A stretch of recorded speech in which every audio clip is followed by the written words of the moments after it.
This week on the BackTable podcast. My favorite example of bad design is the EpiPen. So in untrained adults, 4 out of 5 unsuccessfully complete injection per the instructions on an EpiPen. And nearly 15% would have injected their own hand if not stopped. And injecting your own hand with epinephrine is not ideal, obviously. Like we all know you can cause skin necrosis, all sorts of side effects, but that's really the main concern. And then there's another study that shows that in doctors, up to 16% self-injected their thumb when deploying a training device.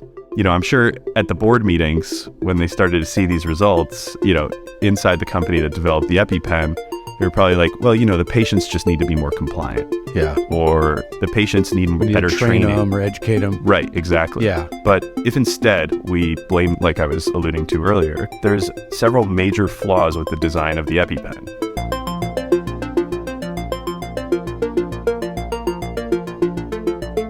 Hey everyone, and welcome to the BackTable Innovation Podcast. You can find all previous episodes of our podcast on iTunes, Spotify, and on BackTable.com. This is our next installment in the BackTable Innovation Show, where you will hear stories from physician entrepreneurs who are helping to drive healthcare forward through medtech innovation.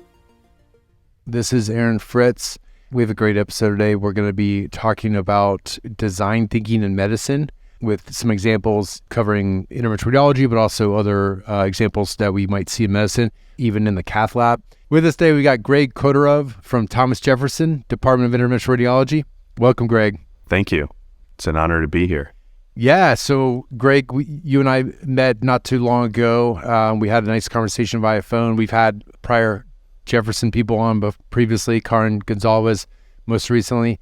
I want you to kind of give us a quick intro, though. Tell us how you became interested in today's topic, which is design thinking. Give us a little background. Sure, yes. I was supposed to start medical school right after undergrad. And I was in the U-Haul truck on the way home from, packing up all my stuff and moving back home for the summer before med school started. And then while we were driving in the U-Haul, I got this email saying my med school had over-admitted students. And in order to, I guess too many people had said yes, basically, in that year, and they weren't expecting that many yeses. So in order to sort of alleviate some of that inflow of students, they offered 1 year free tuition if you deferred for a year. And at the time, my partner, who's now my fiance, was going to be doing a post-bac and then applying to med school. So I started thinking it might be nice to sync up so that we could couples match eventually if we're still together. And I had always wanted to get educated in business. So I ended up taking the GMAT in 2 weeks and applying to business school. And so I basically got them to approve my doing an MD MBA, but not in the traditional way where you kind of take a break between certain years of clinical medicine, but rather just right up front. So I got the MBA out of the way. Yeah. And in that year, this phrase, design thinking, kept showing up in our innovation classes and elsewhere. So that's sort of how I got first exposed. And then when I was a first year med student, I was just, Googling design thinking in healthcare. And I remember coming across this medical conference, Stanford MedX, on Stanford's campus. And I started a GoFundMe, basically to buy my registration and my flights. And through friends and family who kind of supported me, I was able to go attend that conference, even though I wasn't presenting anything and I couldn't get any, funding through my school for that. And it just really opened my eyes to how important this concept is in medicine in particular, because the whole philosophy around design thinking revolves around the idea of human-centered design, meaning if you keep your end user, the human, at the center of your design process and your innovation process, you end up with better results and innovation that matters, as opposed to innovation that's created in a lab and then attempted to kind of retrofit somewhere in the marketplace. Yeah. So that's sort of how I got interested in the topic. And then I kind of brought that concept back to my med school and I started teaching some of these concepts to med students. I was a co-president of this med student organization called the Biomedical Entrepreneurship Network at my med school. And we kind of just taught innovation concepts and physician entrepreneurship to med students. And design thinking was a big sort of vein that kind of made its way through that philosophy of how I kind of approached teaching and workshopping with students. And then I want to stop right there because I want to So I want to thank you for defining, design thinking first, because, when I hear that term, I'm not quite sure what that entirely means. Like, my brother, for example, was an industrial design major, and I remember him designing products. But, when you think of design thinking, especially in healthcare, I think a lot of physicians, you probably see this, probably eyes glazed over and they're not quite sure what you're talking about until you really give a nice, clear definition like what you just did. I do want to back up 1 minute because I am curious about where did you go to med school? I went to Rutgers, Robert Wood Johnson. Rutgers, which I forget, is that private or is that public? It's a public med school. Public, okay. So still substantial savings, right, by deferring a year. Did they pay for your MBA as well? So they didn't pay for the MBA, but the med school was more expensive. 1 year of med school is more expensive. So I made out with a little bit of profit to apply to my first year of med school after that. That's amazing, man. That's great. And it's so funny how timing works out like that sometimes, right? Something similar happened with me and my wife, where it just kind of like opportunity sometimes happens so that because we were couples match, we were kind of trying to be along the same timeline like you and your partner. And it's just funny how opportunities fall in your lap like that. So let's fast forward. You're in med school. You said you were actually teaching some of these concepts to your fellow classmates. Yeah. So as a med student, I, with a group of, just friends who kind of believed in me, and we all kind of were interested in this same topic of where do physicians belong in the entrepreneurship space. We founded the first Health Innovation Summit at our med school. So we brought in some speakers, and that's still an ongoing thing that it's really cool to see. Actually, this past year, the former CEO of Jefferson was one of their speakers. I was like, wow, that's really full circle for me. But yeah, anyway, at the end of the conference, after all the talks and stuff, we would challenge these students with a design challenge. And it'd be like a quick sprint, basically, over the course of half an hour. These students would just, with whoever's sitting at their round table, all work on the same problem, and through the design process kind of begin workshopping a solution and then present that to everyone else. So it was a cool way to just kind of expose people to the concepts, I think, which are, the thing is with like design and with business concepts, I think a lot of it is intuitive once you've put a name to something. And unlike medicine, where sometimes the results are non-intuitive, most of us have a pretty good concept of what humans need or want. So when you see good design, for instance, I feel like it's really apparent. We all recognize good design right when it happens, but bad design can sometimes just be, it's challenging to notice because you just build a workaround. I think you and I talked about this before when we talked by phone, was examples seem to be like the best way to kind of get this through to people. Yeah. Examples of good design, examples of bad design.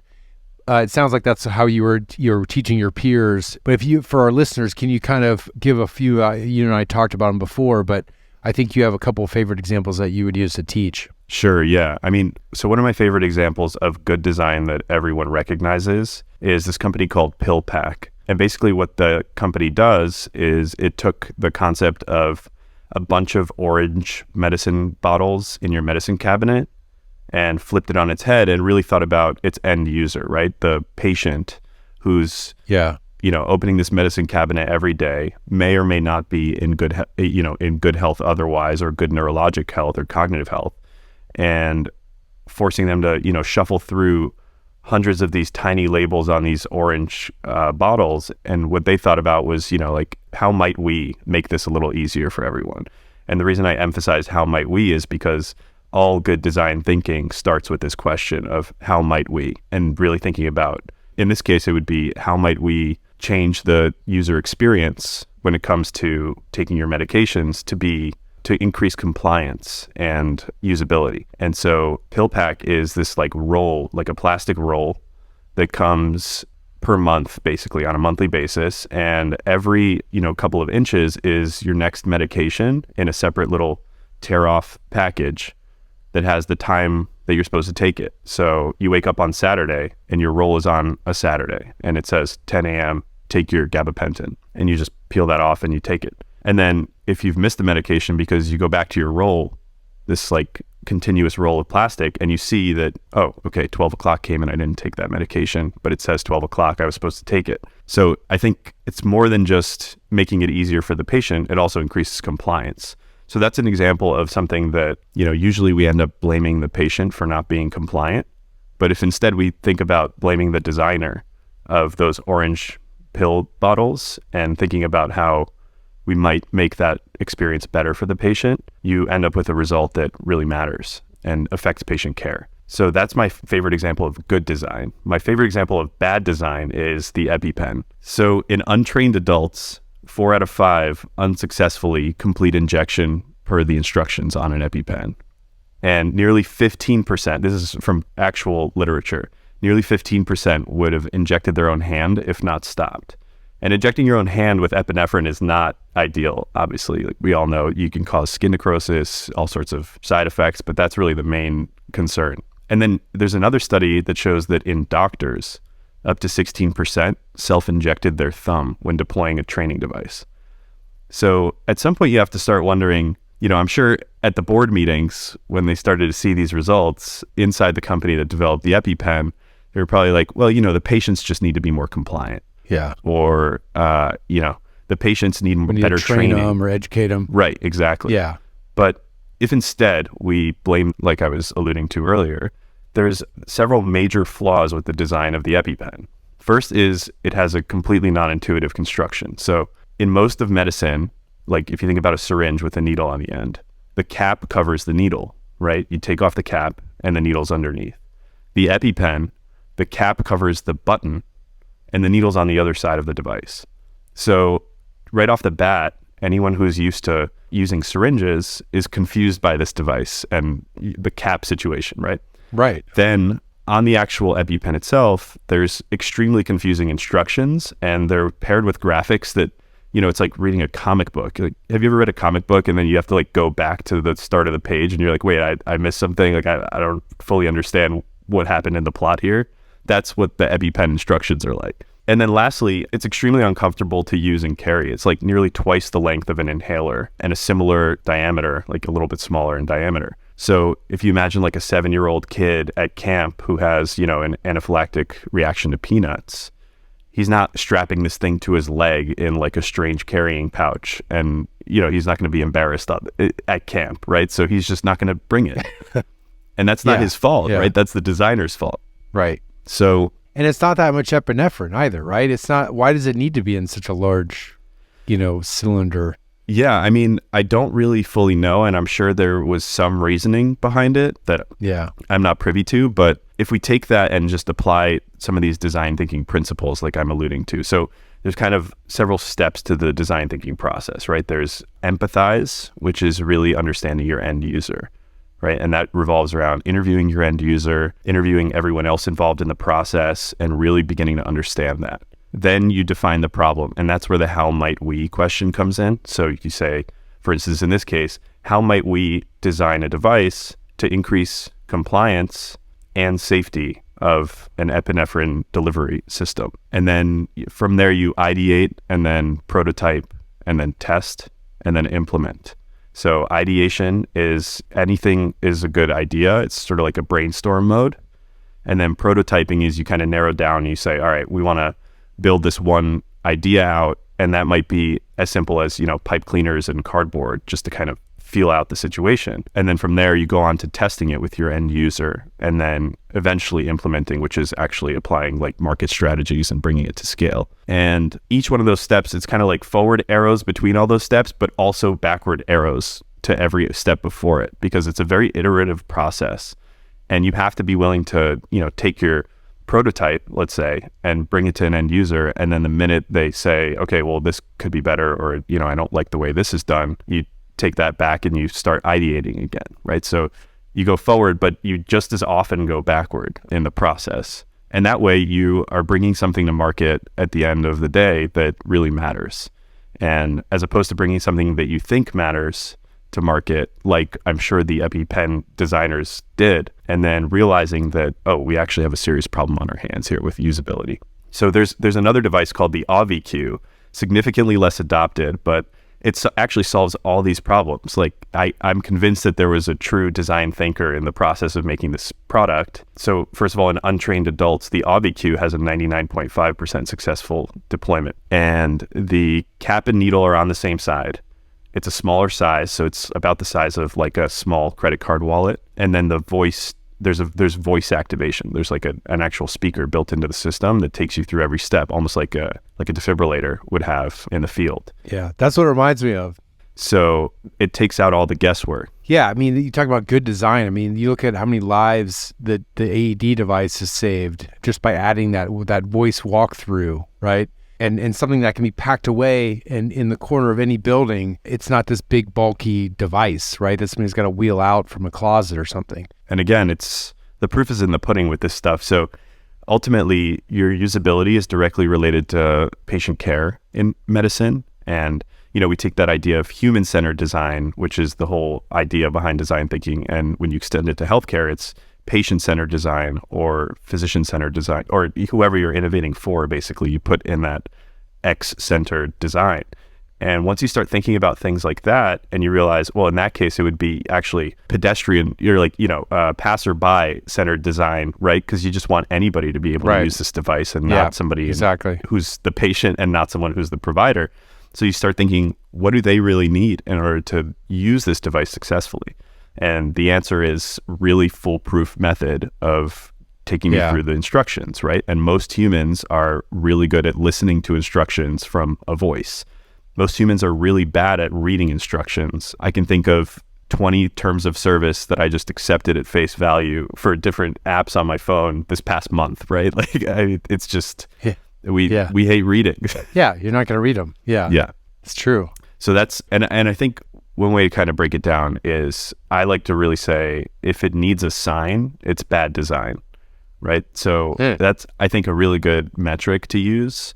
Like how often in healthcare do you see like a button on the wall of the hospital or a door that needs opening, and you go to push the door and it's actually a pull door, but it says pull, but your instinct is to push it because of the way it's designed. So this concept is called a Norman door, as Norman was a designer and he basically thought about how doors are one of the oldest technologies. And yet so often in our daily life, we go to pull a door and it's a push door, or we go to push a door and it's a pull door.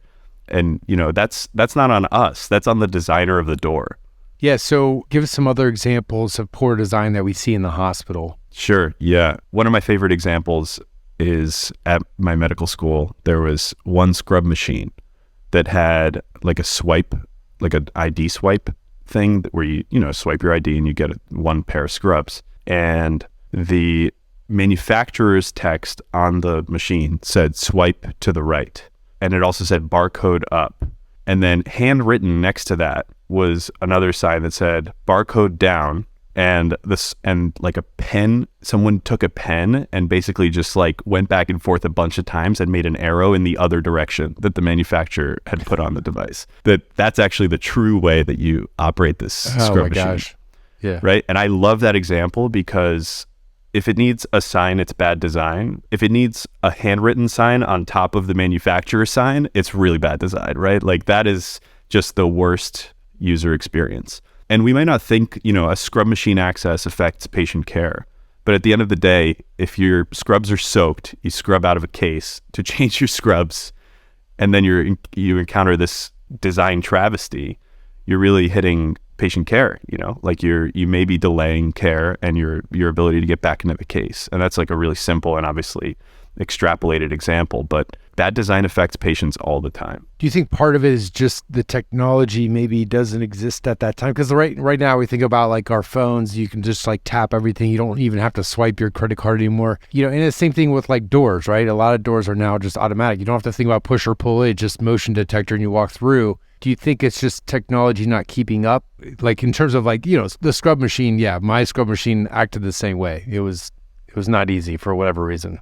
Yeah, I don't think so. I think ultimately, if you keep the end user and their experience at the center of your design process, no matter your technical limitations, you'll come up with a product that's usable.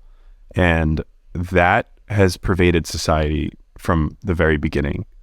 You know what I mean? Like, doors have literally been around for millennia at this point. They're probably one of the first things to ever be built. And the fact that we still every once in a while walk through a door and push it when we're supposed to pull it is just, it's just laughable. Like it really is. And if you think about, now I'll give you a better example. Okay, so let's say you're going through a door and you've got a patient to push and they have a stroke and you're taking them to the interventional neuro suite to perform a thrombectomy where every second counts. And you're encountering this door and it shaves off 3 seconds of your time. When time is brain, seconds lead to minutes of delays of care. And so I really do think that it's one of those things that much of our built world doesn't keep the end user at its core of its design process. And that's really what I'm passionate about. So tell us what's going on at Jefferson. Like, tell our audience also, we didn't cover it in the beginning, like where you are in residency and sort of how you've integrated this into your training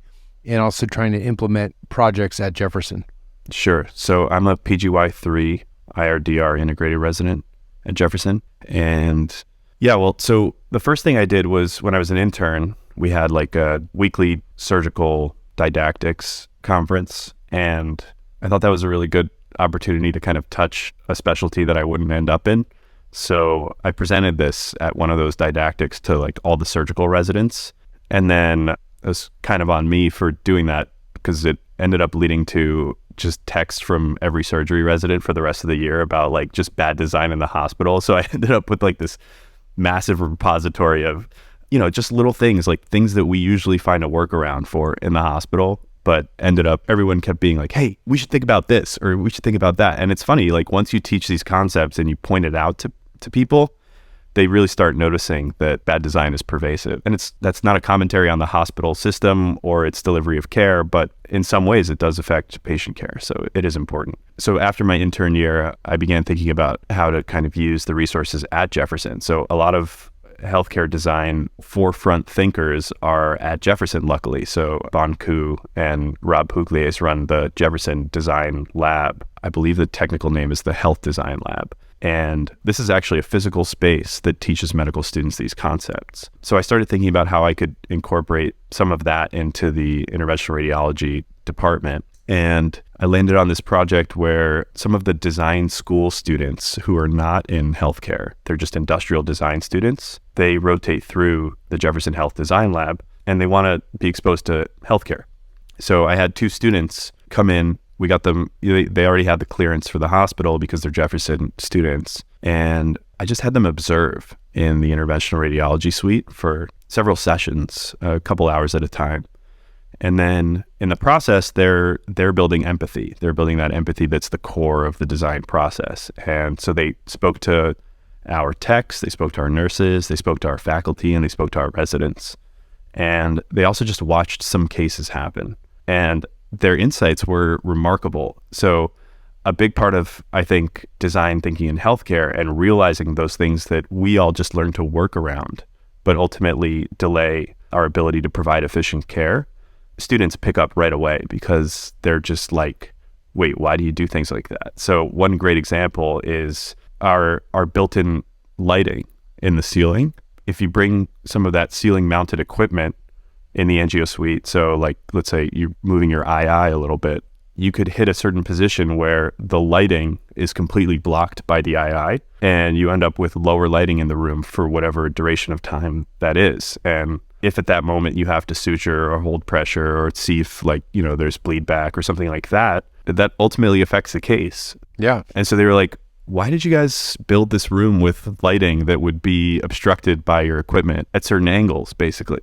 And, we've found workarounds for that. We have that same ceiling mounted equipment. We have like a spotlight that we bring in. Right. And they were like, it's kind of silly that the one thing you definitely need lighting is like obstructed by this equipment at certain angles. And so that's not something that's easy to fix in a room, right? Like the ceiling mounted lighting is staying there until that room gets torn down, basically. But yeah, it does give us some insight when we start rebuilding or move to a new building or a new area of something to really think about and try to improve. No, the lighting thing's a total pain in the butt. I mean, yeah. I'm constantly asking the nurse to bring it over, like even just for a Mediport, suturing a Mediport up. And they're like, oh, and then sometimes the arm is like in a weird position because of where the C-arm is and they got to bring it around and it's not functional at all. Yeah. And most of labs that I work in, lighting is like one of the worst things. And again, I don't get it. Why was it designed that way, right? We're here to do procedures. We need lighting. Yeah. It's just fascinating. Once you start thinking about this stuff and like really opening your eyes to it, you realize just how many workarounds we have in the IR suite. And we even in training, we get taught these workarounds, but many of us are not cognizant that we're even being taught workarounds. Right. You're basically just adapting to your poorly built environment in some ways. Right. And losing efficiency along the way. Right. So anything else that these med students have uncovered by observing? Yeah. And again, they're not med students. They're just design students. Oh, design students. Sorry. So they have no healthcare experience. Okay. Yeah. Yeah. Interesting. So that's part of the fascination is that, and I think it's important to the design process, is bringing in fresh eyes who are not used to seeing the workarounds that you and I just have learned to adapt over our many years of, training in medicine. Yeah. One other thing that they noticed is our use of the sharps container is variable dependent on the attending. And no one is unsafe. Everyone, protects their sharps, puts them all in one place. But some people really like that foam box that you put the sharps into. Yeah. And then other people don't. And not having a uniform approach to that is theoretically dangerous. Yeah, it has some danger to it. And I'm not saying, again, that there's dangerous practice at our institution, and I want to emphasize that, and I think everyone's really safe. But by nature of not being uniform, there is some risk. So they found a bunch of other alternatives that might work better. And there's some that are already built, but just not adopted because of cost or because they just don't come in the standard kits, and you have to ask for them actively. Yeah. But there are other needle holding solutions, but most IR suites don't have them. So that was kind of an interesting insight. And if you think about those two insights from these designers, I like to point those two out in particular, because the next step in the design process was me sitting down with these students and the design lab and thinking, okay, where should we focus our efforts? So you found a bunch of things that might need improvement. Yeah. Obviously, we need to prove that they need improvement. So that comes with looking at KPIs and really understanding the metrics associated with some of these inefficiencies. But then at the same time, we also need to kind of realize what we can and are not capable of improving in the short term versus the long term. Right. So that lighting example, for instance, so we basically took an X and Y plotted graph, and on one axis we put effort, and on the other we put impact. Right. And then we took all of these solutions that they had come up with, and we basically plotted them on this graph of high effort, high impact, high effort, low impact, low effort, high impact, with the ultimate goal of being our first effort should be focused on low effort, high impact solutions. Right. That's sort of your creme de la creme. That's like the easy, low hanging fruit that you can solve and improve immediately. So that Sharp solution, for instance, was one of those low effort, high impact areas. And then it's just a matter of, getting everyone else on board and actually applying these solutions. And that's actually the trickiest part. Yeah. Well, I mean, let's tackle that, because as we know, it seems like hospitals and healthcare is getting more and more admin heavy. We have to get approval for everything, it seems like these days. Academic centers can be just as bad, if not worse.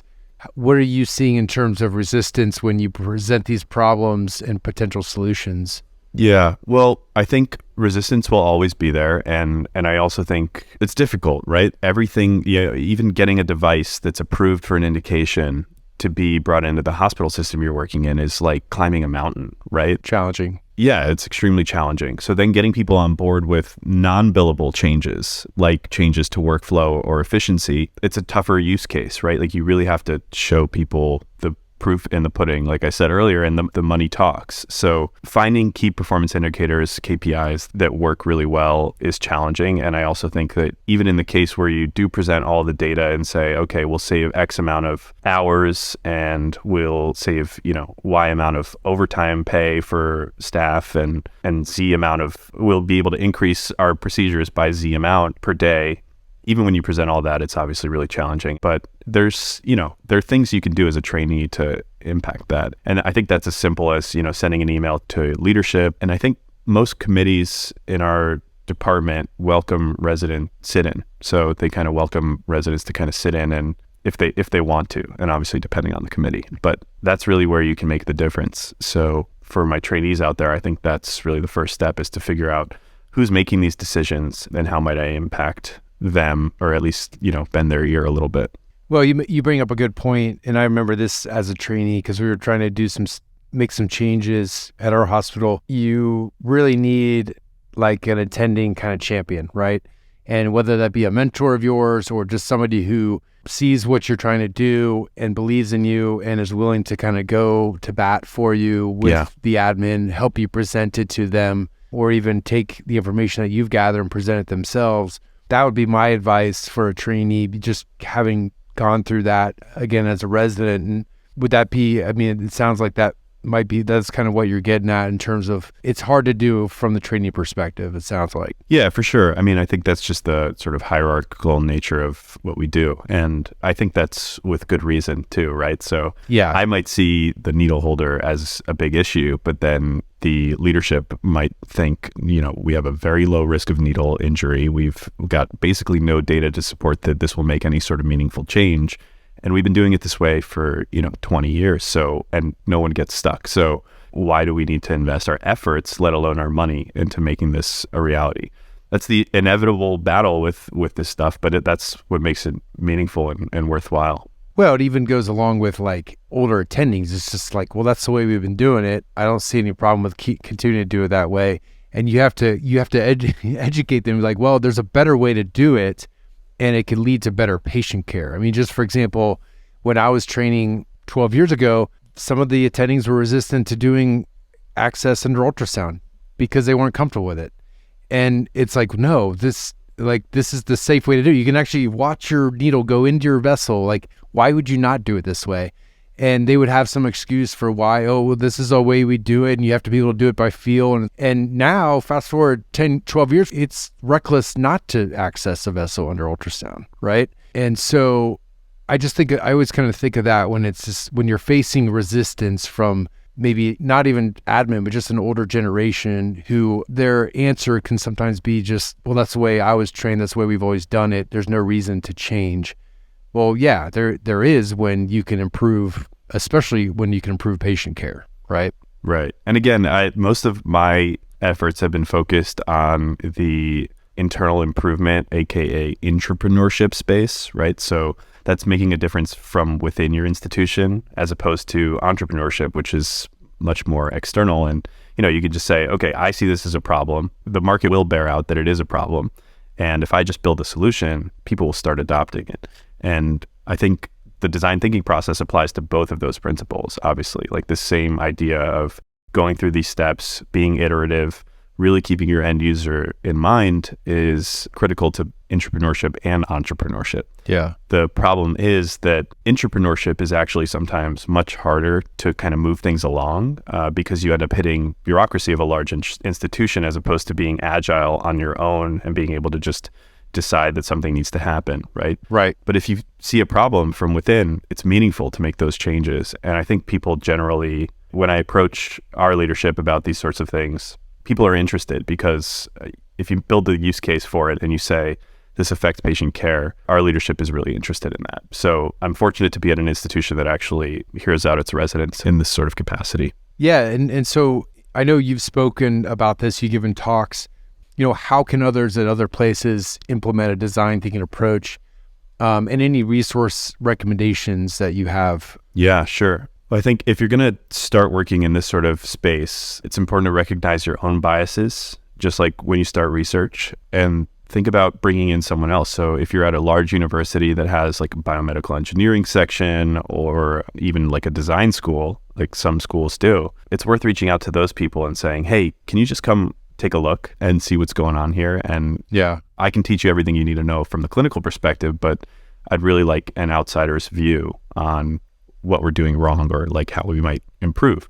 Yeah. I think that's truly invaluable. And, a lot of residency programs are associated with large universities, so that's not an insurmountable task. It just takes an email. And then getting, obviously the department on board with something like that is a whole nother beast, but most program directors are interested in QI projects for their residents. So if you pitch it as a QI project, that's kind of the easiest way to do entrepreneurship work. From the entrepreneurship perspective, obviously it's like institution dependent on the policies around that and being really clear with your time devotion to that, whether it's in the hospital or outside, kind of dictates ultimately who gets the IP around that. So that's a whole nother separate topic. But Yeah. I think if you see a problem and you have a hunch that there's a solution to be had, then going through this design thinking process, you don't necessarily have to have the solution up front. These exercises, which are easily accessible, there's lots of books. I really like Ban Ku, the guy who runs our design lab here. He's an emergency medicine physician, and he runs a design lab podcast that you can look up. And then there's also he and Ellen Lupton, who's a really fantastic designer, wrote this book called Health Design Thinking, and they summarize examples that they've done with their students in that book as well, which I think can kind of get the juices flowing. Yeah. And then as far as process goes and innovation, there's a lot of resources out there. So one of the resources I used in med school is Google Ventures has a design sprint model that's like 2 weeks basically, and it's structured. There's exercises you do every day. A lot of it is done around a whiteboard and sticky notes, or a virtual whiteboard with sticky notes, and just kind of moving things around and feeling out what's right and what's wrong. And then get a group of people who are just as passionate as you and say, hey, can we go through some of these exercises? And if you pitch it as an academic activity, so either as a QI project or as like training for your residency, you can get the whole residency involved in this sort of stuff and move things along. So that's for the trainees. And then, obviously, I think as an attending, that process gets easier. You just get the whole department on board and say, let's go through some of these design process. You're shaking your head. You're like, I don't know if it gets any easier. From my perspective, it seems like it would be easier, but I don't know that that's actually true. So.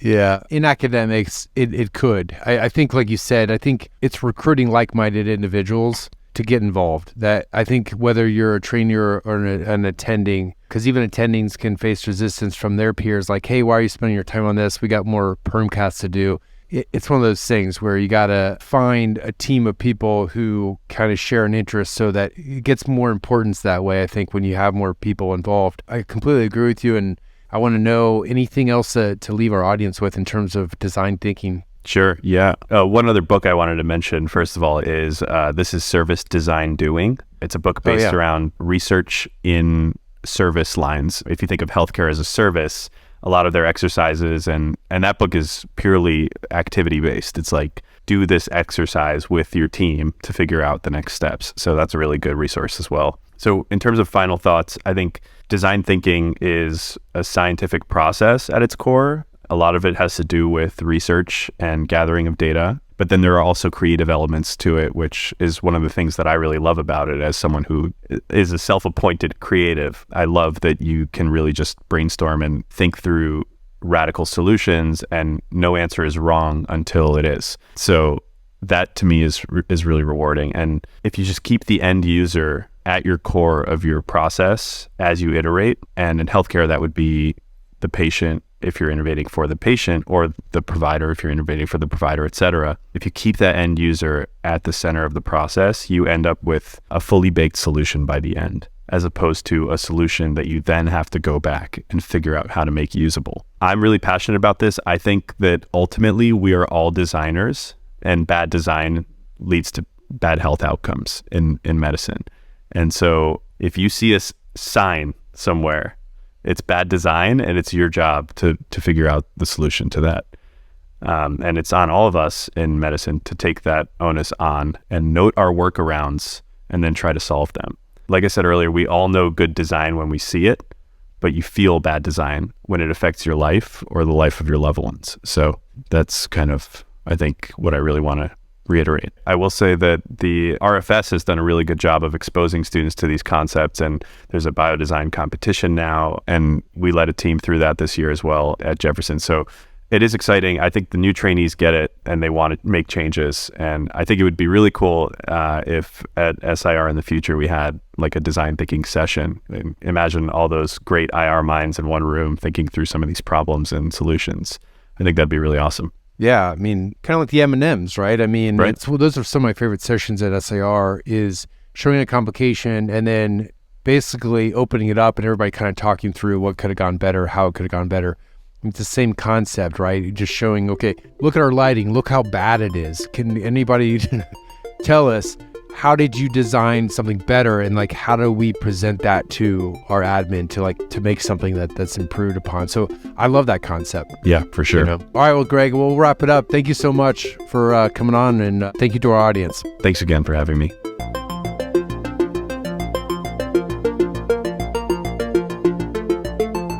Thank you so much for listening.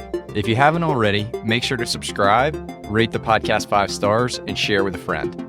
If you have any questions or comments, DM us at BackTable Innovation on Instagram, LinkedIn, or Twitter.